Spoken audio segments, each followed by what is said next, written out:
পাকিস্তান বর্ডারের কাছে ভারতীয় বায়ুসেনার জাগুয়ার ফাইটার বিমান রাজস্থানের চুরু জেলায় বিধ্বস্ত হয়ে পড়েছে। এই দুর্ঘটনাটি ঘটেছে আজ দুপুরের দিকে। সূত্রের খবর, এই দুর্ঘটনা ঘটে চুরু জেলার রত্নাগড় শহর এলাকায়। গ্রামবাসীদের তরফে জানা গিয়েছে যে বেলার দিকে হঠাৎ বিকট শব্দ শোনা যায় এবং কি ঘটেছে প্রথমে বোঝা না গেলেও কিছুক্ষণ পর দেখা যায় যে কৃষি জমির মাঠের মধ্যে পড়ে রয়েছে একটি বিমানের ধ্বংসাবশেষ।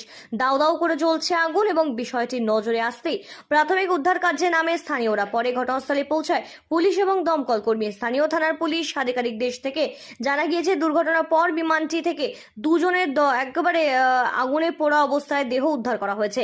তবে এই নিয়ে চলতি বছরের দুর্ঘটনার কবলে দুটি জাগুয়ার বিমান। এর আগে গত এপ্রিল মাসে গুজরাটের জামনগর থেকে 12 কিলোমিটার দূরে সুয়াদ্দার গ্রামের মাঠে ভেঙে পড়েছিল দুই আসন বিশিষ্ট একটি জাগুয়ার যুদ্ধ বিমান। সেই দুর্ঘটনায় মৃত্যু হয়েছিল পাইলট সিদ্ধার্থ যাদবের। তার আগে হরিয়ানাতে প্রশিক্ষণ চলাকালীন ভেঙেছিল আরও একটি জাগুয়ার বিমান। আজকে রাজস্থানের দুর্ঘটনার কবলে বায়ুসেনার একটি বিমান। দুর্ঘটনার বেলার দিকে রাজ্যের চুরু জেলায় ভেঙে পড়েছে বুমারু যুদ্ধ বিমান জাগুয়ার। দুর্ঘটনার জেরে পাইলট সহ মোট দুজনের মৃত্যু হয়েছে বলে সূত্রের খবর। তবে এই নিয়ে গত 3 মাসে দুটি বিমান দুর্ঘটনা ঘটল একই দেশে। ব্যুরো রিপোর্ট, সঠিক বার্তা।